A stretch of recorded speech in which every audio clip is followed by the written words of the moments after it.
Hi friends, welcome to pretty talks. കഴിഞ്ഞ ദിവസം beauty vloggers ഒരു ക്വാളിറ്റി ഇല്ലാത്ത പ്രൊഡക്റ്റ് യൂസ് ചെയ്ത് സ്വയം പണി വാങ്ങുകയും മറ്റുള്ളവരെ കൊണ്ട് അത് വാങ്ങാൻ പ്രേരിപ്പിക്കുകയും ചെയ്യുന്നതിലെ മിസ്റ്റേക്സ് കാണിച്ച് ഞാൻ ഒരു വീഡിയോ ചെയ്തിരുന്നു. ഭാഗ്യം കൊണ്ട് ഇതുവരെ വീഡിയോയ്ക്ക് സ്ട്രൈക്ക് ഒന്നും കിട്ടിയിട്ടില്ല. അല്ലെങ്കിൽ സാധാരണ ഇത്തരം വീഡിയോ ചെയ്യുമ്പോൾ ഏതെങ്കിലും ബ്യൂട്ടി വ്ളോഗർ സ്ട്രൈക്ക് തരാറാണ് പതിവ്. പിന്നെ സിനിമാ താരങ്ങൾ പരസ്യം ചെയ്യുന്നുണ്ടല്ലോ, ടി വിയിൽ പരസ്യം ഉണ്ടല്ലോ എന്നൊക്കെ പറഞ്ഞിട്ട് വ്ളോഗേഴ്സിന്റെ മൂടും താങ്ങി വരുന്നവരെ ദയവായിട്ട് ഈ വീഡിയോ കാണണമെന്ന് ഒരു നിർബന്ധമില്ല. കാരണം സിനിമാ താരങ്ങൾ അഭിനയിക്കുന്നതിന്റെ ഇടയിൽ കൂടി ഗൈസ് ഇതാണ് കക്ഷത്തിലെ കറുപ്പ് മാറ്റുന്ന കാർമേസി എന്നൊന്നും പറഞ്ഞു വരാറില്ല. അവർക്ക് അനുവദിച്ച സമയത്ത് അത്തരത്തിലുള്ള വീഡിയോകളിൽ മാത്രമേ അവർ പരസ്യം ചെയ്യാറുള്ളൂ. അത് മാത്രമല്ല, ഓരോ ദിവസവും പല പല പ്രൊഡക്റ്റ് പ്രൊമോട്ട് ചെയ്യാറുമില്ല. അറ്റ്ലീസ്റ്റ് അമലാപ്പോൾ ചെയ്യുന്നത് പോലെ ചന്ദ്രികയുടെ പരസ്യം കഴിഞ്ഞ് കുറച്ച് വർഷമെങ്കിലും കഴിഞ്ഞിട്ടായിരിക്കും പിയേഴ്സിന്റെയോ അല്ലെങ്കിൽ അതുപോലെയുള്ള മറ്റ് സോപ്പുകളുടെയോ സൗന്ദര്യവർദ്ധക വസ്തുക്കളുടെയോ ഒക്കെ പരസ്യവും കൊണ്ട് വരുന്നത്. മലയാളത്തിന്റെ മഹാനടൻ മമ്മൂട്ടി കുറച്ച് വർഷങ്ങൾക്ക് മുമ്പ് ഏതോ ഒരു വൈറ്റ്നിങ് സോപ്പിന്റെ പ്രൊമോഷനും കൊണ്ട് വന്നിരുന്നു. അന്നും ഇതുപോലെ തന്നെ മമ്മൂട്ടിക്കെതിരെയും എന്തൊക്കെയോ ഇഷ്യൂ ഉണ്ടായിരുന്നു. അപ്പൊ സെലിബ്രിറ്റി എന്നല്ല, സാധാരണക്കാരെന്നല്ല, വ്ളോഗേഴ്സ് എന്നല്ല, ആരായാലും ഫേക്ക് പ്രൊഡക്റ്റ് പൈസ വാങ്ങി പ്രൊമോട്ട് ചെയ്യുന്നത് വിമർശിക്കപ്പെടേണ്ടത് തന്നെയാണ്. പിന്നെ കുറച്ച് പേര് ചോദിക്കുന്നതാണ്, ഇവരൊക്കെ ഇത് പ്രൊമോട്ട് ചെയ്തെന്നും വെച്ച് ഇതൊക്കെ വാങ്ങി വാരിത്തേക്കണോ എന്നുള്ളത്. അയ്യോ, ഇവരുടെയൊക്കെ വീഡിയോ കാണുന്ന ഇവരുടെയൊക്കെ ആരാധകരിൽ അധികവും ചെറിയ കുട്ടികളാണ്. കണ്ടിട്ടില്ലേ ഇവരുടെ വീഡിയോയുടെ കമന്റിലൊക്കെ ചേച്ചിക്കുട്ടി, പൂച്ചിക്കുട്ടി, പ്രൊഡക്റ്റിന്റെ ലിങ്ക് തരുമോ എന്നൊക്കെ ചോദിച്ചു ഓരോ പിടുങ്ങുകൾ കമന്റ് ഇടുന്നത്. അപ്പൊ ഈ ബ്യൂട്ടി വ്ളോഗേഴ്സിനെ ന്യായീകരിക്കാൻ വരുന്നവര് ഇതും കൂടി ഒന്ന് ശ്രദ്ധിച്ചാൽ കൊള്ളാം. എന്തായാലും എന്റെ കഴിഞ്ഞ വീഡിയോയിൽ കിട്ടിയ സ്വീകാര്യതയിൽ നിന്നും എനിക്ക് മനസ്സിലായത് ഒരുപാട് പേര് ഇത്തരം ചാനലുകൾക്കെതിരെ, സ്പെഷ്യലി ഫേക്ക് പ്രൊഡക്റ്റ് പ്രൊമോട്ട് ചെയ്യുന്ന ചാനലുകൾക്ക് എതിരാണ് എന്നുള്ളതാണ്. പക്ഷേ ഇവരെ ഇപ്പോഴും സപ്പോർട്ട് ചെയ്യുന്നവരിൽ വലിയൊരു വിഭാഗവും കുട്ടികളാണ് എന്നുള്ളതാണ് വാസ്തവം. വെളുക്കണം, വെളുപ്പ്, മേക്കപ്പ് എന്നീ കാര്യങ്ങൾ ഒരു ഒബ്സഷൻ പോലെ കുട്ടികൾക്കിടയിൽ മാറിക്കൊണ്ടിരിക്കുകയാണ്. ഈ ബ്യൂട്ടി വ്ളോഗേഴ്സ് ശരിക്കും പ്രവർത്തിച്ചുകൊണ്ടിരിക്കുന്നത് ലഹരി വിൽപ്പനക്കാർക്ക് തുല്യമെന്നോണമേ ഞാൻ പറയുള്ളൂ. ലഹരിക്ക് അഡിക്റ്റ് ആയാൽ അതിൽ നിന്ന് പുറത്ത് കടക്കുക അല്ലെങ്കിൽ റിയാലിറ്റിയിലേക്ക് എത്തുക എന്നത് അല്പം ബുദ്ധിമുട്ടുള്ള കാര്യം തന്നെയാണ്. സൗന്ദര്യം വർദ്ധിപ്പിക്കുക എന്നൊരു മായിക ലോകത്ത് കുട്ടികൾ ഉൾപ്പെടെയുള്ളവരെ കുരുക്കിയിടാൻ ഈ ബ്യൂട്ടി വ്ളോഗേഴ്സിന് കഴിഞ്ഞു എന്നത് ആശങ്കപ്പെടേണ്ട ഒരു കാര്യം തന്നെയാണ്. കേൾക്കുമ്പോൾ അത്ര കാര്യമുള്ള കാര്യമല്ലെന്ന് തോന്നുമെങ്കിലും ഈ മേക്കപ്പ് ലോകത്ത് കുടുങ്ങിപ്പോവുക എന്നത് ലഹരിക്ക് അടിമപ്പെട്ട അവസ്ഥ തന്നെയാണ്. ഡസ്കി സ്കിൻ ഉള്ളത്, തടി അല്പം കൂടുതലുള്ളത്, മുടി കുറവുള്ളത്, ചുണ്ടുകൾക്ക് ചുവപ്പ് നിറം ഇല്ലാത്തത് എന്ന് തുടങ്ങി ഒരാളുടെ ആത്മവിശ്വാസത്തെ തന്നെ തകർത്തെറിഞ്ഞ് അയാളെ എന്നും അപകർഷതാബോധത്തിന് കീഴടങ്ങി അടിമപ്പെട്ട് ജീവിപ്പിക്കാൻ ഇത്തരം വ്ളോഗേഴ്സ് ഉണ്ടാക്കുന്ന പങ്ക് ചെറുതൊന്നുമല്ല. ഗ്ലാമികങ്ക ഉൾപ്പെടെ ഒരുപാട് വ്ളോഗേഴ്സ് ചെയ്തിട്ടുള്ള ഒരു വീഡിയോ ആണ് ഈ ഇൻസൾട്ട് ചെയ്യപ്പെട്ടതിൽ നിന്നും ഉയർന്നു വന്ന വീഡിയോകൾ കാണിച്ചിട്ടുള്ളത്. ഈ മമ്മൂട്ടിയുടെ ഒരു ഡയലോഗ് ഉണ്ടല്ലോ, ഇൻസൾട്ട് ചെയ്യപ്പെട്ടവനെ ഉയർന്നു വന്നിട്ടുള്ളൂ മുരളി എന്നൊക്കെ പറഞ്ഞിട്ട്. പക്ഷെ അത്തരം വീഡിയോകളിൽ ഇവർ ഇൻസൾട്ട് ചെയ്യപ്പെടാനുള്ള കാരണമായി കാണിക്കുന്നത് എന്താണെന്നറിയോ? പലരുടെയും ഡസ്കി സ്കിന്നും തടിയുള്ളതും അല്ലെങ്കിൽ അവരുടെ എന്തെങ്കിലും കുറവുകളൊക്കെ അവർ മാറ്റിയിട്ട് ഫെയർ ആയി വരുന്നത്, അല്ലെങ്കിൽ തടി കുറച്ച് ഒന്നും കൂടി ഗ്ലാമർ ആയി വരുന്നത്, ഇതൊക്കെയാണ് അവർ ഇൻസൾട്ട് ചെയ്യപ്പെടാനുള്ള കാരണമായിട്ട് കാണിച്ചുകൊണ്ടിരിക്കുന്നത്. അപ്പൊ ഇവർ എന്താണ് ആ വീഡിയോയിലൂടെ പറഞ്ഞു വെക്കുന്നത്? ഇങ്ങനെ ഡസ്കി സ്കിൻ ഉള്ളതോ അല്ലെങ്കിൽ തടിച്ചിരിക്കുന്നതോ മെലിഞ്ഞിരിക്കുന്നതോ അല്ലെങ്കിൽ പല്ലുന്തിയതോ ഒക്കെ ഇൻസൾട്ട് ചെയ്യപ്പെടാൻ, അങ്ങനെയുള്ളവര് ഇൻസൾട്ട് ചെയ്യപ്പെടേണ്ടവരാണ് എന്നാണ് ഇവർ പറഞ്ഞു വെക്കുന്നത്. ശരീരത്തിൽ ഉണ്ടാവുന്ന എന്തെങ്കിലും കുറവുകൾ അല്ലെങ്കിൽ വ്യത്യാസങ്ങൾ കൊണ്ട് നമ്മൾ ഇൻസൾട്ട് ചെയ്യപ്പെടേണ്ടവരാണെന്നും അത് മാറ്റി വന്നാൽ മാത്രമേ സമൂഹത്തിലെ നിലയും വിലയും ഉണ്ടാവുള്ളൂ എന്നൊക്കെയാണോ ഈ പോത്തുകൾ ഇത്തരം വീഡിയോകളിലൂടെ പറഞ്ഞു വെക്കുന്നത്? ചില പാരന്റ്സ് പറയാറുണ്ട് അവരുടെ കുട്ടികൾ അമിതമായിട്ട് ലിപ്സ്റ്റിക് ഉപയോഗിക്കുന്നത് നിർത്താൻ പറ്റുന്നില്ല എന്നുള്ളത്. വീട്ടിൽ നിന്ന് വിലക്കിയാലും സ്കൂളിലേക്കുള്ള വഴിയിലോ അല്ലെങ്കിൽ സ്കൂൾ കഴിഞ്ഞ് വരുമ്പോഴോ അവരത് ഉപയോഗിക്കാറുണ്ട് എന്നുള്ളത്. അതുപോലെ തന്നെയാണ് സ്കൂൾ ടീച്ചർമാരും പറയുന്നത്. ചെറിയ കുട്ടികളുടെ ബാഗിൽ പോലും ലിപ്സ്റ്റിക്കും അതുപോലെയുള്ള മറ്റ് മേക്കപ്പ് പ്രൊഡക്റ്റുകളും കാണാറുണ്ടെന്നുള്ളത്. ഈ ലിപ്സ്റ്റിക് ഉപയോഗിക്കരുതെന്നും അതിൽ ക്യാൻസറിന് കാരണമായ മാരക രാസവസ്തുക്കൾ ഉണ്ടെന്നും ഒരു ഡോക്ടർ പറയുന്ന വീഡിയോയിൽ ആ ഡോക്ടർ പോലും ലിപ്സ്റ്റിക് വാരി പൊത്തിയാണ് സംസാരിക്കുന്നത്. അപ്പൊ ദോഷമാണെന്ന് അറിഞ്ഞിട്ടും അത് ഉപയോഗിക്കണം എന്നൊരു സംസ്കാരം ശരിക്കും ഇവിടെ വളർത്തിക്കൊണ്ടുവരുന്നതിൽ ഈ ബ്യൂട്ടി വ്ളോഗേഴ്സിനുള്ള പങ്ക് ചെറുതല്ല. ശരിക്കും ഈ ലഹരി വസ്തുക്കൾ ഉപയോഗിക്കുന്നവരെ ആദ്യം ചെറിയ ചെറിയ ഐറ്റംസിൽ നിന്നാണ് തുടങ്ങുക. അങ്ങനെയുള്ള ചെറിയ സാധനങ്ങൾ ഇവർക്ക് എത്തിച്ചു കൊടുക്കാനും ആളുകൾ ഉണ്ടാവും. അവസാനം ഈ ചെറിയ ഡോസിൽ നിന്ന് പതിയെ പതിയെ മാരകമായ രാസലഹരികളിലേക്ക് എത്തി അതൊരു അഡിക്ഷനായി മാറുന്ന പ്രവണതയുണ്ട്. അതുപോലെ തന്നെയാണ് ഈ സൗന്ദര്യവർദ്ധിത ഭ്രമം, ഈ സൗന്ദര്യം വർദ്ധിപ്പിക്കുക എന്നുള്ളൊരു ഭ്രമം എന്ന ലഹരി എല്ലാവരിലേക്കും പതിയെ പതിയെ വളർത്തിയെടുക്കാൻ ഈ ബ്യൂട്ടി വ്ളോഗേഴ്സ് ശ്രമിക്കുന്നത്. ശ്രദ്ധിച്ചിട്ടുണ്ടോ? ആദ്യം ഇവർ പയറുപൊടിയും കടലപ്പൊടിയും വിളക്കെണ്ണയും ഒക്കെയുള്ള വീഡിയോയുമായിട്ട് വരും. പോകെ പോകെ പല കെമിക്കൽ പ്രൊഡക്റ്റും ഇവർ പ്രൊമോട്ട് ചെയ്യും. ഭീകരമായ സ്കിൻ ഇഷ്യൂസ് മുതൽ ക്യാൻസറിന് വരെ ഇത്തരം കെമിക്കൽ പ്രൊഡക്റ്റുകൾ കാരണമാകും. നമ്മളെ ഡ്രഗ് തീറ്റിപ്പിച്ച് ഡ്രഗ് മാഫിയകൾ കൊഴുക്കുന്നത് പോലെ പയറുപൊടിയും പിണ്ണാക്കും കൊണ്ടുവന്ന യൂട്യൂബേഴ്സിന് കാറായി, വീടായി, ഇന്റർനാഷണൽ ട്രിപ്പുകളായി. ഇതൊക്കെ വാരിത്തേച്ച് കാശും പോയി ഉള്ള കോലവും പോയ ഒരു കൂട്ടം ആളുകൾ അപകർഷതാബോധവും പേറി ജീവിക്കുകയും ചെയ്യും. ഈ മൈവേ ബൈ കല്യാണിയുടെ കാര്യത്തിലും സംഭവിച്ചത് ഇത് തന്നെയാണ്. ഈ സ്റ്റിറോയിഡുകൾ അടങ്ങിയ വൈറ്റനിങ് ക്രീം വാരിത്തേച്ച് സത്യത്തിൽ അവർക്ക് പാണ്ട് വന്നതാണ്. കഴിഞ്ഞ ദിവസം ദേവ്സ് ഡീകോഡ്സ് എന്ന് പറയുന്ന ഒരു യൂട്യൂബ് ചാനലില് കല്യാണി ആരോപണം ഉന്നയിച്ച അവരുടെ മുഖത്ത് പാട് വന്നപ്പോൾ കൺസൾട്ട് ചെയ്യാൻ പോയ ആ സ്ഥാപനത്തിലെ സ്റ്റാഫിന്റെ ഒരു ഓഡിയോ വന്നിട്ടുണ്ടായിരുന്നു. ദേവ് ഡീകോഡ്സിലെ വീഡിയോ ചെയ്യുന്ന ആ വ്യക്തി നേരിട്ട് തന്നെ ആ സ്റ്റാഫിനോട് സംസാരിച്ച് മനസ്സിലാക്കിയിട്ടുള്ള കാര്യങ്ങളാണ് ആ ഓഡിയോയിലുള്ളത്. കല്യാണി അവരുടെ വീഡിയോയുടെ കമന്റ് സെക്ഷനിൽ അവർ പോയ ആ സ്ഥാപനത്തിന്റെ പേരെന്താന്നുള്ളത് പിൻ ചെയ്തു വെച്ചിട്ടുണ്ട്. അപ്പൊ അങ്ങനെയാണ് ഈ ദേവ് ഡീകോഡ്സിലെ വ്യക്തി ആ സ്ഥാപനമായിട്ട് കോൺടാക്ട് ചെയ്തതും അവിടുത്തെ സ്റ്റാഫുമായിട്ട് സംസാരിച്ചതും. നമുക്ക് എന്തായാലും ആ സ്റ്റാഫിന്റെ ഓഡിയോ ഒന്ന് കേൾക്കാം. ഫസ്റ്റ് വിസിറ്റ് അറൗണ്ട് ഒരു 8 months മുന്നെയാണ് ക്ലയന്റ് വന്നത്. ആൻഡ് ആളുടെ കൺസേൺ എന്ന് പറയുന്നത് ഒരു സ്റ്റിറോയിഡ് ക്രീം യൂസ് ചെയ്തിട്ട് ആളുടെ സ്കിൻ ബാരിയർ കംപ്ലീറ്റ്ലി ഡാമേജ് ആയിട്ടുണ്ടായിരുന്നു. സ്റ്റിറോയിഡ് ക്രീമാണ്, വൈറ്റനിങ് ക്രീം ആണ്. ആൻഡ് അത് യൂസ് ചെയ്തിട്ട് ആളുടെ സ്കിൻ ബാരിയർ കംപ്ലീറ്റ്ലി പോയിട്ടുണ്ടായിരുന്നു. യൂസ് ചെയ്ത് ആൾക്ക് ഫെയർ ആയി, കുറച്ച് സ്കിൻ ഒന്ന് വെളുത്തിട്ടുണ്ടായിരുന്നു. പക്ഷെ അത് വെച്ചിട്ട് പിഗ്മെന്റേഷൻ വരാൻ തുടങ്ങി ആളുടെ സ്കിന്നിൽ. അപ്പൊ ആൾക്ക് മനസ്സിലായി അതിന്റെ എന്തോ ഒരു നെഗറ്റീവ് എഫക്റ്റ് ആണെന്ന് ആൾക്ക് മനസ്സിലായിട്ടാണ് ആള് ഞങ്ങളെ മീറ്റ് ചെയ്യുന്നത്. ആൻഡ് പറഞ്ഞ പോലെ തന്നെ നമ്മുടെ മെയിൻ ഡോക്ടറിനെ തന്നെയാണ് ആള് ഫസ്റ്റ് വിസിറ്റ് ചെയ്തും ഫുൾ കണ്ടതും ഡോക്ടറിനെ തന്നെയാണ്. ഈ സംസാരിക്കുന്ന ആളുടെ പേരെന്തായിരുന്നു? ഞാൻ ഓഫീസിലെ സ്റ്റാഫാണ്, ട്രിവാൻഡ്രം ഓഫീസിലെ സ്റ്റാഫാണ്. പറഞ്ഞോളൂ. ആൻഡ് വിസിറ്റിൽ വന്നിട്ട് മാമിനെ കണ്ടു. അപ്പൊ മാം പറഞ്ഞു ആ യൂസ് ചെയ്തോണ്ടിരുന്ന സ്റ്റിറോയിഡ് ക്രീം ഇമ്മീഡിയറ്റ് ആയിട്ട് സ്റ്റോപ്പ് ചെയ്യാൻ പറഞ്ഞു. അപ്പൊ കേട്ടല്ലോ, സ്റ്റിറോയിഡ്സ് അടങ്ങിയ വൈറ്റനിങ് ക്രീമുകൾ സ്ഥിരമായി ഉപയോഗിച്ചിട്ടാണ് കല്യാണിക്ക് സ്കിന്നിൽ ഈ പാടുകൾ ഉണ്ടായത്. 8 മാസം മുന്നേ ഇവര് ആ ക്ലിനിക്കിൽ പോയിട്ടുണ്ട് ഈ പാട് വന്നത് കാണിക്കാൻ വേണ്ടിയിട്ട്. ഈ 8 മാസത്തിനിടയ്ക്കും കല്യാണി എത്ര വൈറ്റനിങ് ക്രീമുകൾ പ്രൊമോട്ട് ചെയ്തിട്ടുണ്ട്. ക്രീം ഉപയോഗിച്ചിട്ട് അവരുടെ സ്കിന്നിന് പണി കിട്ടിയിട്ടും അത് മറച്ചു വെച്ച് പിന്നെയും ഇവര് പൈസക്ക് വേണ്ടിയിട്ട് എത്ര പ്രൊഡക്റ്റുകളാണ് ബാക്കിയുള്ളവരെ കാണിച്ചിട്ടുള്ളത്. ഇത്തിരിയെങ്കിലും ഉളുപ്പും മാനമുള്ള അല്ലെങ്കിൽ ജെന്യുവിനിറ്റി ഉള്ള ഒരു സ്ത്രീയായിരുന്നു അവരെങ്കിൽ അന്ന് തന്നെ പറയില്ലേ ഈ ക്രീം ഉപയോഗിക്കരുത്, എനിക്ക് സ്കിൻ ഇഷ്യൂസ് ഉണ്ടായിട്ടുണ്ട് എന്നുള്ളത്. പകരം അത് മറച്ചു വെച്ച് മറ്റൊരു ഡോക്ടറെ പോയി കണ്ട് അതിനുള്ള ട്രീറ്റ്മെന്റ് എടുക്കാൻ നോക്കി. അവിടെ എന്തോ പ്രശ്നം ഉണ്ടായപ്പോൾ മാത്രമല്ലേ അവരിങ്ങനെ ഒരു വീഡിയോ ചെയ്തത്. അല്ലെങ്കിൽ ആ സ്ഥാപനത്തിൽ ചെന്ന് സ്കിൻ ഇഷ്യൂസ് മാറ്റി അവരുടെ കൊളാബം ചെയ്ത് ഇതേ പറ്റിക്കല് പരിപാടി അവർ തുടരുമായിരുന്നല്ലോ. ഇത് പറഞ്ഞപ്പോഴാണ് അഹാന കൃഷ്ണയുടെ ഒരു വീഡിയോ ഉണ്ട്, നമുക്ക് അതും കൂടി ഒന്ന് കണ്ടുനോക്കാം.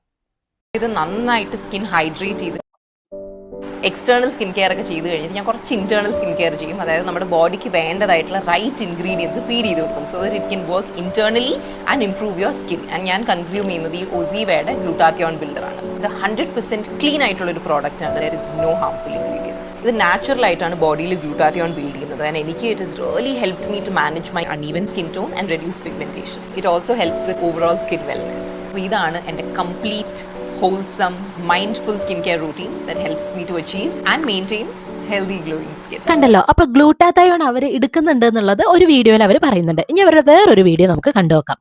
റെക്കമെൻഡ് ചെയ്തത്. അപ്പോൾ അവളിങ്ങനെ പറഞ്ഞുകൊണ്ടിരിക്കും ഇവർ ഭയങ്കര നന്നായിട്ടാണ് ഓരോരുത്തരുടെ സ്കിൻ കൺസേണിനെ അഡ്രസ്സ് ചെയ്യുന്നത്. അപ്പോൾ എൻ്റെ സ്കിൻ കൺസേൺ ബേസിക്കലി ഞാൻ ഒരുപാട് ട്രാവൽ ചെയ്യുന്നത് കൊണ്ട് it's constantly getting tanned and ഒരു ഡൾനെസ് ഒക്കെ വരാറുണ്ട്. അപ്പം I am hoping to give some nice rejuvenation to my skin. Doctor അഞ്ജലിയായിട്ട് സംസാരിച്ച് കഴിഞ്ഞപ്പം I was really impressed with the kind of thorough analysis that she did. അത് മാത്രമല്ല ഇവിടെ ഗ്ലോയാങ്ങിൽ ഒരു holistic approach to skin care ആണ് ഇവർ ഫോളോ ചെയ്യുന്നത്. There is cosmetology, there is dermatology, there is Ayurveda, there's wellness, and അത് മാത്രമല്ല ഇവർക്ക് ഒരു ഡെഡിക്കേറ്റഡ് ന്യൂട്രീഷൻ വിങ് ഉണ്ട്. എനിക്ക് നല്ലൊരു നോട്ടിസബിൾ ഡിഫറൻസ് എൻ്റെ സ്കിന്നിൻ്റെ ഗ്ലോയിൽ കാണാൻ കഴിയുന്നുണ്ട്. ആൻഡ് വളരെ എക്സൈറ്റിംഗ് ആണ്. എൻ്റെ സ്കിൻ നല്ല റെജുവിനേറ്റഡ് ആയി എന്ന് മാത്രമല്ല ഞാനും നല്ല റിലാക്സ്ഡ് ആയി. I would definitely recommend Glow Young to all of you. കണ്ടല്ലോ, ഇവരൊക്കെ കാശ് വാങ്ങിയാണ് പ്രൊമോഷൻ ചെയ്യുന്നത് എന്നുള്ളതിന് ഇതിൽ വലിയ എന്ത് തെളിവാ വേണ്ടത്? ഒരു പ്രൊഡക്റ്റ് ഉപയോഗിച്ച് അത് നല്ലതാണെന്നും അത് ഉപയോഗിച്ച് സ്കിൻ ഇഷ്യൂസ് മാറിയെന്നും പറയുന്ന ഇവര് ഉടനെ തന്നെ അടുത്ത പ്രൊഡക്റ്റും കൊണ്ട് വന്നിട്ട് യാതൊരു ഉളുപ്പും ഇല്ലാണ്ട് പറയും ആ പ്രൊഡക്റ്റ് കാരണമാണ് സ്കിൻ ഇഷ്യൂസ് മാറിയതെന്ന്. ഇനി ഇതിന് വേറൊരു ട്വിസ്റ്റ് ഉണ്ട്. ഇവരൊന്നും ഈ ഗ്ലൂട്ടാത്തിയോണൊന്നും ഉപയോഗിക്കാറേ ഇല്ലാന്ന് അഹാനയുടെ സിസ്റ്റർ ഇഷാനി പറയുന്ന ഒരു വീഡിയോ ഉണ്ട്, നമുക്ക് അതും കൂടി ഒന്ന് കാണാം. ടേക്ക് ഇറ്റ് ഔട്ട്, അങ്ങനെയാണ് നമ്മൾ ചെയ്യുന്നത്. And we've come to our last question. Have you undergone glutathione treatment or taken glutathione through IV therapy? ഈ ഗ്ലൂട്ടാത്തിയോൺ സത്യം പറഞ്ഞാൽ എന്താണെന്ന് പോലും എനിക്ക് അറിഞ്ഞൂടാ. ടാബ്ലറ്റ് ആണോ അല്ല ഇഞ്ചക്ഷൻ കുത്തുന്നതാണോ എന്ന് പോലും എനിക്കറിയില്ല. പക്ഷേ കുറേ പേര് ചോദിക്കാറുണ്ട്. കാരണം ഇപ്പോൾ ഈ ഗ്ലൂട്ടാത്തിയോൺ എന്നുള്ളൊരു ടേം കുറച്ച് കോമൺ ആണല്ലോ. ഒത്തിരി സ്ഥലത്ത് ചെയ്യാറുണ്ട്. അത് ചെയ്താൽ സ്കിൻ ലൈറ്റർ ആവുമെന്നൊക്കെ പറയുന്നുണ്ട്. നമ്മളാരും എൻ്റെ ഫാമിലിയിൽ ആരും അതൊന്നും ചെയ്തിട്ടും ഇല്ല, അതൊന്നും ചെയ്യുന്നതിനെക്കുറിച്ച് ചിന്തിച്ചിട്ടുമില്ല ഇതുവരെ. ബിക്കോസ് അതിൻ്റെ ആവശ്യം ഉണ്ടെന്ന് തോന്നിയിട്ടില്ല. ഇപ്പൊ എങ്ങനെ ഇരിക്കുന്നത്? ഗ്ലൂട്ടാത്തിയോൺ പോലെ അല്ലെങ്കിൽ മറ്റ് കെമിക്കൽ ട്രീറ്റ്മെന്റുകളൊന്നും ചെയ്യുന്നതിനെ പറ്റി ചിന്തിച്ചിട്ടില്ല, അതിന്റെ ആവശ്യമില്ല എന്ന് പറയുന്നവര് തന്നെ പിന്നെ അത്തരം പ്രൊഡക്റ്റുകൾ പ്രൊമോട്ട് ചെയ്യും. ഇനി നമുക്ക് ദേവ് ഡീകോഡ്സ് എന്ന് പറഞ്ഞ യൂട്യൂബ് ചാനലിൽ വന്ന കല്യാണി അലിഗേഷൻ ഉന്നയിച്ച സ്ഥാപനത്തിലെ ആ സ്റ്റാഫിന്റെ ഓഡിയോയുടെ ബാക്കി ഭാഗവും കൂടി കേൾക്കാം. നിങ്ങളോട് റിക്വസ്റ്റ് ചെയ്തു. യെസ്, ആളുടെ ഫീൽഡ് ആണല്ലോ, ലൈക് ഇൻഫ്ലുവൻസർ ആണല്ലോ. അപ്പോ നമുക്ക് ആക്ച്വലി എല്ലാ സെലിബ്രിറ്റീസും നമ്മുടെ കൊച്ചിയിലെ പനമ്പള്ളി ക്ലിനിക്കിലെ മഞ്ജു വാര്യർ തൊട്ട് എല്ലാരും നമ്മുടെ ക്ലയൻസ് ആണ്. അപ്പൊ അതുകൊണ്ട് അവരെ വെച്ചിട്ട് നിങ്ങൾ നമ്മുടെ ഇൻസ്റ്റാഗ്രാം പേജ് ചെക്ക് ചെയ്താൽ നിങ്ങൾക്ക് മനസ്സിലാവും, നമ്മൾ ഒരു സെലിബ്രിറ്റീസിനെ വെച്ചിട്ട് ഒരു പ്രൊമോഷനോ ഒരു ആഡോ ചെയ്തിട്ടില്ല. ഈവൻ പെയ്ഡ് ആഡ്സ് പോലും നമ്മൾ സെലിബ്രിറ്റീസിനെ വെച്ച് ചെയ്തിട്ടില്ല. ബൈ ബിക്കോസ് സിഇഒക്ക് അത് ഇൻട്രസ്റ്റ് ഇല്ല. ചെയ്യാനാണെങ്കിൽ എല്ലാ സെലിബ്രിറ്റീസും നമ്മുടെ ക്ലയൻസ് ആണ് പനമ്പള്ളിയില്. We are not interested. Ma'am is not interested on that. Why? Because നമുക്ക് അല്ലാതെയുള്ള ആഡ്സ് മതി എന്നാണ് ആളുടെ ഒരു കോൺസെപ്റ്റ്. അപ്പോ നമ്മൾ ഇതിനെ പ്രൊമോട്ട് ചെയ്യുന്ന ഒരു ടീമും അല്ല നമ്മുടെ കമ്പനി വന്നിട്ട് ഈ ഒരു സെലിബ്രിറ്റീസിനെ അല്ലെങ്കിൽ ഇൻഫ്ലുവൻസേഴ്സിന്റെ ഈ കൊളാബ് ഒന്നും പ്രൊമോട്ട് ചെയ്യുന്ന ഒരു കാറ്റഗറി ഓഫ് ആൾക്കാരല്ല. എത്ര വർഷമായി സ്ഥാപനം തുടങ്ങിയിട്ട് അറിയൂ? 15 വർഷത്തിന് മേലെയായി തൃശ്ശൂരും കൊച്ചിയിലും ഒക്കെ. ഞങ്ങള് ഇവിടെ സ്റ്റാർട്ട് ചെയ്തിട്ട് 4 വർഷം ആവുന്നു. ഓക്കെ. അപ്പൊ ഇവര് എനിക്ക് നാട് കൊല്ലത്താന്ന് തോന്നുന്നു. അപ്പൊ കൊല്ലത്ത് നിന്ന് ട്രിവാൻഡ്രത്തേക്ക് എത്തിയത് ആരെങ്കിലും പറഞ്ഞിട്ട് അറിഞ്ഞതാണോ അതോ ഡയറക്റ്റ് വിളിച്ചു വന്നതാണോ? മാമിന്റെ ഭയങ്കര ഫാൻ ആയിരുന്നു ആള്. മാമിനെ ഭയങ്കരമായിട്ട് ഫോളോ ഒക്കെ ചെയ്ത് ഭയങ്കരമായിട്ട് അഡ്മയർ ചെയ്ത് വന്ന ഒരു ക്ലയന്റ് ആണ്. അപ്പൊ കൊല്ലത്ത് താമസിക്കുന്ന കല്യാണി കൊല്ലത്തുള്ള ഡെർമറ്റോളജിസ്റ്റിനെ ഒന്നും കാണാതെ ട്രിവാൻഡ്രം വരെ പോയിട്ട് ഈ പറഞ്ഞ സ്ഥാപനത്തിലെ ഡോക്ടറെ കണ്ട് ഒന്ന് സോപ്പിട്ട് അവരുടെ ഫാൻ ഗേളാന്നൊക്കെ പറഞ്ഞതിന് ശേഷം ഒരു കൊളാബ് അങ്ങ് ചോദിച്ചു. ഈ കൊളാബാണ് എല്ലാം കൊളാക്കിയത്. അപ്പൊ കൊളാബ് കിട്ടിയില്ല എന്ന് മാത്രമല്ല, ഈ മഞ്ജു വാര്യരൊക്കെ വരുന്ന ക്ലിനിക്കാണ് എന്നാണല്ലോ പറയുന്നത്. അപ്പൊ സ്വാഭാവികമായിട്ടും അവിടെ ട്രീറ്റ്മെന്റിനുള്ള ചെലവ് നല്ല ഉയർന്നതുമായിരിക്കും. അപ്പൊ ഈ കല്യാണിക്ക് കിട്ടിക്കൊണ്ടിരിക്കുന്ന അതേ ട്രീറ്റ്മെന്റ് വേറെ ഏതോ സ്ഥാപനം ചെലവ് കുറഞ്ഞ രീതിയിൽ ചെയ്തു കൊടുക്കാന്നും കൂടി പറഞ്ഞപ്പോ കല്യാണി എല്ലാം കൂടി അങ്ങ് കുളം കലക്കി. അയാള് ഇവര് അല്ലാതെ നോർമൽ കൺസൾട്ടേഷൻ വരുമ്പോൾ പോലും കൺസൾട്ടേഷൻ ടൈമിൽ കരച്ചിലാണ്. ഇവരുടെ വ്യൂവേഴ്സ് ഇങ്ങനെ നെഗറ്റീവ് കമന്റ്സ് ഇട്ടു, എന്താ കറുത്തിരിക്കുന്ന എന്താ. അവരുടെ ഈ ഒരു പ്രശ്നം വരാനുള്ള റീസൺ എന്താണ്? മീൻ ഇങ്ങനെ ഒരു ബില്ല് ചോദിച്ചു കൊടുത്തില്ല എന്നൊക്കെയാണ് പറയുന്നത്.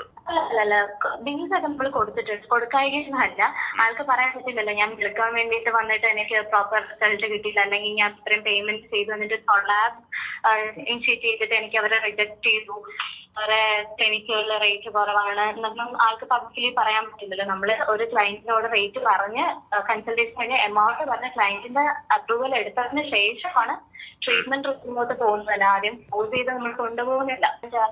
പിന്നെ കൊളാബ് റിക്വസ്റ്റ് ചെയ്തപ്പോ ഞാൻ പറഞ്ഞു അത് വേണ്ട, ഞങ്ങൾക്ക് അത് താല്പര്യമില്ല, നമ്മൾ അങ്ങനെ ആരും പ്രൊമോട്ട് ചെയ്യാറില്ല എന്ന് പറഞ്ഞു. അത് കഴിഞ്ഞിട്ട് പിന്നെ എഗെയിൻ ആള് 2-3 സെഷൻ വീണ്ടും വന്നു. പേയ്മെന്റ് ചെയ്ത് തന്നെ ആള് പ്രൊസീജിയർ ഒക്കെ ചെയ്തു. ആൻഡ് അത് കഴിഞ്ഞ് നെക്സ്റ്റ് സെഷൻ ഒരു 3-4 സെഷൻ കഴിഞ്ഞിട്ട് വീണ്ടും വന്നപ്പോ റേറ്റ് ഭയങ്കരമായിട്ട് കൂടിയെന്ന് ആള് പറഞ്ഞു. ആള് ഇതിന്റെ ഇടയിൽ വേറെ ഒരു ക്ലിനിക്ക് വിസിറ്റ് ചെയ്തു. വിസിറ്റ് ചെയ്തപ്പോ നമ്മുടെ റേറ്റ് ആയിട്ട് മിസ് മാച്ച് ഉണ്ട്. നമ്മൾ അതാണ് ഞാൻ പറഞ്ഞത്, നമ്മൾ ഓൾറെഡി ക്ലയന്റിനോട് ട്രീറ്റ്മെന്റ് എമൗണ്ട് പറഞ്ഞ ക്ലയന്റിന്റെ കൺസെന്റ് എടുത്തതിന് ശേഷമാണ് കല്യാണി സ്ഥാപനത്തിനെതിരെ പറയുന്ന പ്രധാന അലിഗേഷൻ കല്യാണിക്ക് ചെയ്ത ട്രീറ്റ്മെന്റിന്റെ ബില്ല് കൊടുത്തിട്ടില്ല, അതിന്റെ റിപ്പോർട്ട് കൊടുത്തിട്ടില്ല എന്നൊക്കെയാണ്.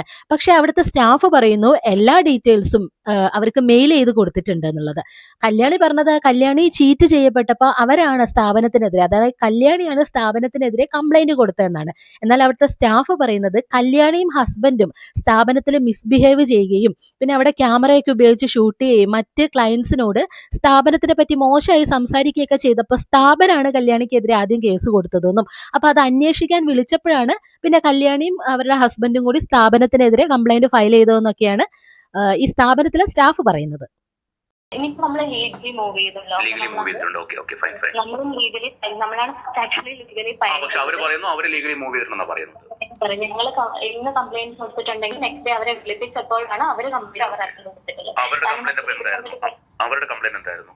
അവരുടെ കംപ്ലൈന്റ് ബിൽ കൊടുത്തില്ല, അവരുടെ റെക്കോർഡ് കൊടുത്തിട്ടില്ല. ഇത് രണ്ടും കൊടുത്തിട്ടുണ്ട് ആക്ച്വലി. കൊടുത്തിട്ടുണ്ട്. പിന്നെ കൊടുക്കാതെ അവര് ഞാൻ ചോദിക്കട്ടെ, ഒരു 8 മാസം മുൻപുള്ള ഒരു ക്ലയന്റ് ഗവൺമെന്റ് കിട്ടിയിട്ടില്ലെങ്കിൽ ഈ 8 മാസം കണ്ടിന്യൂസ് ആയി വരും. 8 മാസം എടുത്ത് നമ്മള് എന്താണ് നമ്മൾ ചീറ്റേഴ്സ് ആണെങ്കിൽ നമ്മൾ സ്കാം ആണെന്ന് അവര് റിയലൈസ് ചെയ്യാൻ എത്ര നാൾ വന്നിട്ടുണ്ട് അവിടെ? 8 months പ്ലസ് വന്നിട്ടുണ്ട്. യെസ്. ഓക്കെ. ഇവരുടെ കൺസേൺ ഇവർക്ക് വെളുക്കണം, അല്ലെങ്കിൽ ബോഡി ഫാറ്റ് കുറയണം, മെലിയണം, ഇതൊക്കെയാണ്. പിന്നെ ഡീറ്റെയിൽസ് എല്ലാം നമ്മൾ കൊടുത്തിട്ടുണ്ട്. ഇപ്പൊ നമ്മൾ ലീഗലി മൂവ് ചെയ്തപ്പോൾ കോർട്ട് ത്രൂ ഒരു പേപ്പർ അയച്ചു. അപ്പൊ അത് നമ്മുടെ അഡ്വക്കേറ്റ് തന്നെ ഹെഡ് ഓഫീസിൽ നിന്ന് എല്ലാ ഡീറ്റെയിൽസും അവർക്ക് കോർട്ട് ത്രൂ കൊടുത്തിട്ടുണ്ട്. ഓക്കെ. അപ്പൊ ഇതാണ് നിങ്ങളുടെ സൈഡിൽ നിന്നുള്ള വേർഷൻ, ഇതാണ് ഇങ്ങനെയാണ് വരുന്നത്. ഐ മീൻ എല്ലാ ഡീറ്റെയിൽസും കൊടുത്തിട്ടുണ്ട്, നിങ്ങൾ ലീഗലി മൂവ് ചെയ്തിട്ടുണ്ട്. ഫസ്റ്റ് കംപ്ലൈന്റ് എടുത്ത് ആക്ച്വലി ഞങ്ങളാണ്. ഞങ്ങൾ കംപ്ലൈന്റ് കൊടുക്കുമ്പോൾ നെക്സ്റ്റ് ഡേ അവരെ വിളിപ്പിക്കുമല്ലോ, രണ്ടുപേരെയും കൂടെ. അല്ല, ഞാൻ ചോദിച്ചത് നിങ്ങൾ കംപ്ലൈന്റ് കൊടുക്കാനുള്ള റീസൺ ഉണ്ടായിരുന്നു. ഇപ്പൊ അവര് ഇങ്ങനെ അലിഗേഷൻ വന്നതിന് ശേഷമാണ് കംപ്ലൈന്റ് കൊടുത്തത്. ഭയങ്കര മെസ്സപ്പ് ഉണ്ടാക്കി, ഭയങ്കര പ്രശ്നം ഉണ്ടാക്കി. ഇവരുടെ ഹസ്ബൻഡ് ഒറ്റയ്ക്ക് വന്നത്, ഹസ്ബൻഡും കൂടെ വന്ന് ഇവിടെ മെറ്റാ ഗ്ലാസ് വെച്ചിട്ട് ഇവിടെ ഭയങ്കരമായിട്ട് നമ്മുടെ ആ പെർമിഷൻ ഷൂട്ട് ചെയ്യാണ്. എന്നിട്ട് പറയും ഞാനിപ്പോ ലൈവ് പോകും, ഞാനിപ്പോ ഇത് ഞങ്ങളെല്ലാം റെക്കോർഡ് ചെയ്യാണ്. വിതൗട്ട് ആ പെർമിഷൻ അവരിവിടെ ക്രിയേറ്റ് ചെയ്യുന്നു. പിന്നെ ഫ്രണ്ടിലിരിക്കുന്ന വേറെ അതർ ക്ലയൻസിനോട് ചെന്നിട്ട് നിങ്ങൾ എന്ത് വിശ്വസിച്ചിട്ട് അങ്ങനെയൊക്കെ ഡീഫെയിം ചെയ്യാൻ ഭയങ്കരമായിട്ട് ശ്രമിച്ചു. അപ്പൊ യൂട്യൂബിൽ കിടന്ന് വിരകല് മാത്രമല്ല, ഒരു സ്ഥാപനത്തിൽ ചെന്നിട്ട് തെറ്റ് ചെയ്തിട്ടും കൂടി താൻ ലക്ഷക്കണക്കിന് സബ്സ്ക്രൈബേഴ്സ് ഉള്ള ഒരു യൂട്യൂബർ ആണെന്നുള്ള ഒരു ഷോയും കൂടി കല്യാണി അവിടെ കാണിക്കാൻ ശ്രമിച്ചു. എല്ലാം കൂടി സഹി ഇട്ടപ്പോൾ ആ സ്ഥാപനക്കാർ കൊണ്ടുപോയി കേസും കൊടുത്തു. അതിന് പിന്നാലെയാണ് ഇവർ കേസ് കൊടുത്തത്. പക്ഷെ കല്യാണി ആ വീഡിയോയിൽ പറയുന്നത് കല്യാണിക്ക് നേരിട്ട ദുരനുഭവം കൊണ്ട് കല്യാണി ചീറ്റ് ചെയ്യപ്പെട്ടു എന്ന് തോന്നിയപ്പോൾ കല്യാണിയാണ് കേസ് കൊടുത്തതെന്നാ പറയണത്. നോക്കണേ, കാര്യങ്ങൾ വളച്ചൊടിക്കാനുള്ള കല്യാണിക്കുട്ടിയുടെ ഒരു മിടുക്ക്. നമ്മളെ ഒരു സ്ഥാപനം ഭയങ്കരമായിട്ട് പറ്റിച്ചു. അതായത് എൻ്റെ മുഖത്ത് ഒരു പാട് വന്നപ്പോൾ നമ്മൾ സ്വന്തമായിട്ട് ചികിത്സിക്കേണ്ട ഡെർമറ്റോളജിസ്റ്റിനെ കാണിക്കാമെന്ന് വിചാരിച്ചിട്ട് നമ്മൾ ട്രിവാൻഡ്രത്ത് കുറവങ്കോണത്തുള്ള ഒരു സ്ഥാപനത്തിൽ പോയി. അവിടെ ചെന്ന് കഴിഞ്ഞപ്പോൾ അതിൻ്റെ മെയിൻ ഡോക്ടർ ഒരു ലേഡിയാണ്. അവർ 3 മാസം കൂടുമ്പോഴേക്കേ ആ ഒരു ക്ലിനിക്കിൽ വരുള്ളൂ. അവിടെ ഇരിക്കുന്ന 2 ഡോക്ടേഴ്സ് നമ്മൾ വല്ലാണ്ടങ്ങ് വിശ്വസിക്കും. നമ്മളിങ്ങനെ മനസ്സിലൊന്നും വിചാരിക്കുന്നില്ലല്ലോ. പക്ഷേ ഇവർ BDSും MBBSും പഠിച്ച് പിന്നെ 3 മാസത്തെ 6 മാസത്തേക്ക് ഒരു കോഴ്സ് ഉണ്ടല്ലോ, ഡെർമറ്റോളജിയുടെയും കോസ്മെറ്റോളജിയുടെയും ഒക്കെ, അത് പഠിച്ചിട്ടാണ് അവിടെ ഇരിക്കുന്നതെന്നൊക്കെ നമ്മൾ വളരെ വൈകിയാണ്. ഈ കല്യാണി വളരെ സിമ്പിളായിട്ട് വളരെ വൈകി അറിഞ്ഞ സത്യം എന്നൊക്കെ പറയുന്നുണ്ടല്ലോ. അതായത് അവർ MBBSും BDSും ഒക്കെ പഠിച്ച് അല്ലെങ്കിൽ 3 മാസത്തെ ഡെർമറ്റോളജിയോ കോസ്മെറ്റോളജിയോ ഒക്കെ പഠിച്ചിട്ടാണ് വന്നിരിക്കണേന്നൊക്കെ. ഈ MBBS അല്ലെങ്കിൽ BDS എടുക്കുക എന്നൊക്കെ പറയുന്നത് സീച്ചേട്ടന് കോവയ്ക്ക മെഴുക്ക് പുരട്ടി ഉണ്ടാക്കി കൊടുക്കണ പോലെ, അല്ലെങ്കിൽ അപ്പുക്കുട്ടന് ലഞ്ച് ബോക്സ് ഉണ്ടാക്കി കൊടുക്കണ പോലത്തെ പരിപാടിയല്ല. നല്ല തല വേണ്ട പരിപാടിയാ. ഒന്നില്ലെങ്കിലും അവർ ആ കോഴ്സൊക്കെ പഠിച്ച് സർട്ടിഫിക്കറ്റ് നേടിയിട്ടാണ് ആ സ്ഥാപനം നടത്തുന്നതെങ്കിലും കരുതാം. ഈ സാമ്പാറും മെഴുക്ക് പുരട്ടിയും ഉണ്ടാക്കി ഫാമിലി വ്ലോഗ് ചെയ്തുകൊണ്ടിരുന്ന കല്യാണിക്ക് എന്ത് യോഗ്യതയാണുള്ളത് മറ്റുള്ളവർക്ക് ബ്യൂട്ടി പ്രൊഡക്ട്സ് റെക്കമെൻഡ് ചെയ്യാൻ വേണ്ടിയിട്ട്? എന്തായാലും ഈ വിഷയത്തെക്കുറിച്ച് ലോങ് വീഡിയോ ചെയ്യാന്ന് പറഞ്ഞ കല്യാണി ഇത്രയും ദിവസമായിട്ടും കമാന്നൊരക്ഷരം വേണ്ടിയിട്ടില്ല. ഞാൻ കല്യാണി ചേച്ചിയുടെ വേലകളെ കളിയാക്കിയെന്നും പറഞ്ഞുകൊണ്ട് കല്യാണി ചേച്ചിയുടെ ഫാൻസ് എന്നെ കോവക്ക പെറുക്കി എറിയുന്നുണ്ട്. ഫാൻസുകാരുടെ കയ്യിലെ കോവക്ക തീരുന്നതിന് മുമ്പ് ഇതിനെന്തെങ്കിലും ഒരു മറുപടിയായിട്ട് കല്യാണി ചേച്ചി എത്രയും വേഗം വരണം. ചിലപ്പോൾ ഈ ഒരു വീഡിയോയ്ക്ക് സ്ട്രൈക്ക് കിട്ടാനുള്ള സാധ്യതയുണ്ട്. കാരണം കഴിഞ്ഞ വീഡിയോ ഒന്ന് വ്യത്യസ്തമായിട്ട് നമ്മൾ കുറച്ച് യൂട്യൂബേഴ്സിന്റെ ഫോട്ടോയും കൂടി ബ്യൂട്ടി വ്ളോഗേഴ്സിന്റെ ഫോട്ടോയും കൂടി ഈ വീഡിയോയിൽ ഉൾപ്പെടുത്തിയിട്ടുണ്ട്. അപ്പൊ സ്ട്രൈക്ക് കിട്ടാനുള്ള സാധ്യതയും കൂടുതലാണ്. എന്തായാലും ഈ ഒരു ടോപ്പിക്കിനെ പറ്റിയുള്ള നിങ്ങളുടെ അഭിപ്രായം എന്താണെന്ന് കമന്റ് ചെയ്യണേ. പുതിയൊരു ടോപ്പിക്കായിട്ട് വീണ്ടും വരാം.